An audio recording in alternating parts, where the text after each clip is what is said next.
अवधूत चिंतन श्री गुरुदेव दत्त श्री स्वामी महाराज की जय। सर्वांना श्री स्वामी समर्थ। तर ह्या वर्षी दीपामावस्या आलेली आहे, 4 ऑगस्टला रविवार आहे। तर आपण ती अमावस्या कशी साजरी करावी हे थोडक्यात आणि सोप्या पद्धतीने समजून घेऊयात।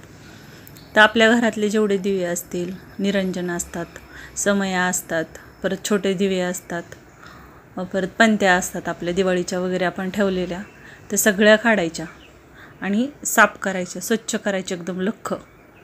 आणि अमावस्येच्या दिवशी संध्याकाळी आपण दिवे लागण्याच्या वेळेस देवाचा आपण दिवाबत्ती करतो, त्यावेळेस सगळे दिवे आपण एका चौरंग ठेवायचा। चौरंगावर लाल वस्त्र अंथरायचं स्वच्छ, त्याच्यावर तांदळाचं स्वास्तिक काढायचं आणि त्याच्यावर सगळे दिवे ठेवायचे, जेवढे आपल्या घरामध्ये आहेत तेवढे।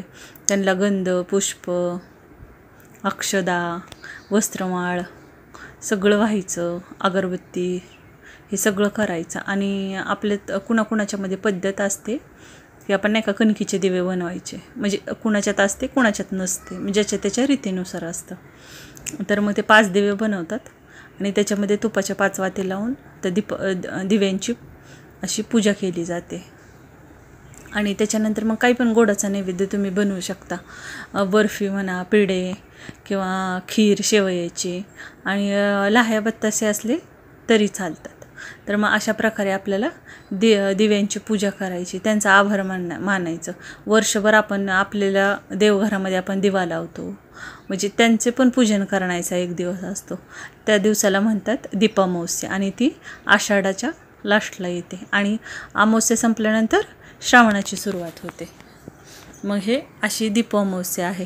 असं केल्याच्या नंतर वर्षभर आपण त्या दिव्यांचे नाही का आपण आभार मानतो थोडक्यात, की वर्षभर आपल्याला अंधारामध्ये प्रकाश देतात, आपल्या अंधार दूर करतात। त्याच्यासाठीची हे असतं की आपण त्यांचं पण एक प्रकारचं आभार मानले पाहिजेत, की प्रत्येक वस्तूचं आपण आयुष्यात तर आभार मानले पाहिजे, पण दिव्यांची पण एक दिवस पूजा करण्याचा दिवस असतो, तर मग त्याला दीपामावस्या असं म्हणतात। तर तुम्हाला जर माझे व्हिडिओ आवडत असतील तर चॅनलला नक्की सबस्क्राईब करा, आणि माझे साधे सोपे असतात। तर तुम्हाला जर आवडत असतील तर सर्वांना श्री स्वामी समर्थ।